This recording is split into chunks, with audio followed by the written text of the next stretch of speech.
Tell a story channel पर आपका स्वागत है। बहुत समय पहले की बात है। एक घने जंगल के बीचों बीच एक बहुत ही सुंदर झील था। उस झील में बहुत सारी मछलियाँ और केकड़े भी रहा करते थे। सभी मिलजुल कर खुशी खुशी रहा करते थे। लेकिन हर रोज उस झील के किनारे एक सारस आकर मछलियाँ पकड़कर अपना पेट पूजा करता था। जब भी सारस झील के किनारे आ पहुँचता, तब सारे मछलियों के बीच भाग दौड़ शुरू हो जाता था। ऐसे दिन बीतता गया। धीरे धीरे सारस बूढ़ा और कमजोर होने लगा। पहले की तरह वह शिकार भी नहीं कर पा रहा था। उसे चिंता होने लगी कि अब वह अपना गुजारा कैसे करेगा। सारस बहुत दुखी होकर झील के किनारे बैठ गया।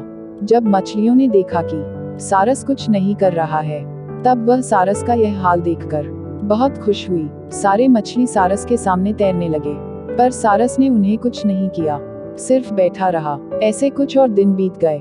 सारस को ऐसे एक जगह बैठा हुआ देखकर एक केकड़ा सारस के पास आया और पूछा, भाई, 2-3 दिन से देख रहा हूँ तुम यहाँ चुपचाप बैठे रहते हो, एक भी मछली नहीं पकड़ते हो और खाना भी नहीं खाया लगता है। केकड़े की बात सुनकर सारस फुट फुट कर रोने लगा। सारस ने कहा, क्या बताएं दोस्त, मैं बहुत ही दुखी हूँ। कुछ दिन पहले ही एक साधु ने मुझे एक बात बताया कि बहुत ही जल्दी यह झील सूखने वाली है और तुम सब पानी में रहने वाले भी हो। बिना पानी के तुम सब कैसे जी पाओगे? तुम सब तो मर जाओगे। तुम लोगों की मुझे बहुत चिंता हो रही है, इसलिए मैंने खाना पीना छोड़ दिया है। केकड़े ने हैरानी के साथ कहा, क्या बोल रहे हो? यह तो बहुत गंभीर और चिंता की बात है। केकड़ा उसकी पर विश्वास कर गया। उसने कहा, मुझे यह बात सबको बतानी होगी। सारस की बात केकड़े ने झील की सारी मछलियों को बताया। सारी मछलियाँ और केकड़ा मिलकर सारस के पास गए और बोला, क्या बोल रहे हो? झील सूख जाएगा, तब हम सब कहाँ जाएंगे? क्या करेंगे? कोई तो उपाय होगा ना बचने का। हम सब ने तुमको हमारा दुश्मन समझा, पर तुम तो हमारे दोस्त निकले। हम लोगों की चिंता करके तुमने खाना पीना छोड़ दिया। दोस्त, अब तुम ही कोई उपाय बताओ।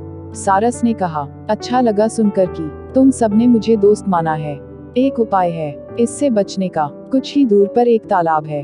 अगर तुम लोग चाहो तो मैं एक एक करके तुम लोगों को वहां छोड़ सकता हूँ। सारे मछली उसके साथ जाने को मान गए। तालाब में पहुंचाने के लिए अगले दिन से सारस एक एक मछली को अपने चोंच में पकड़कर ले जाना शुरू कर दिया। ऐसे ही कुछ दिन वह उन्हें ले जाता रहा। ऐसे कुछ दिन बाद केकड़े की बारी आई। सारस केकड़े को लेकर चल दिया। कुछ दूर जाने के बाद केकड़े ने सारस से पूछा, भाई, यह तालाब और कितना दूर है?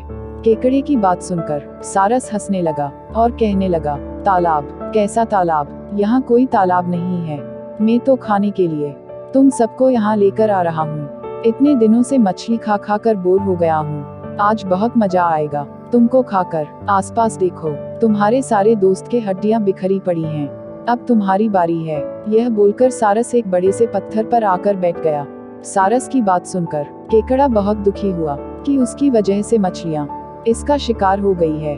उसने मौका देखकर आपको बचाने के लिए अपने दोनों हाथों से सारस का गला दबा दिया और कुछ देर बाद सारस मर गया।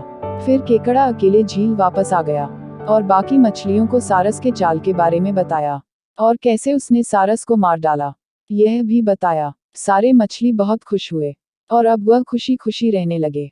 मोरल ऑफ द स्टोरी, हमें हर काम सोच समझकर करना चाहिए और किसी की बातों में जल्दी नहीं आना चाहिए, खासकर उन लोगों के जो हमारे दुश्मन रह चुके हों। वैसे आपने इस कहानी से क्या सीखा? कमेंट करके जरूर बताएं और कहानी अच्छी लगी हो तो चैनल को लाइक, शेयर और सब्सक्राइब जरूर करें। मिलते हैं अगले एपिसोड में एक नई कहानी के साथ। तब तक के लिए धन्यवाद।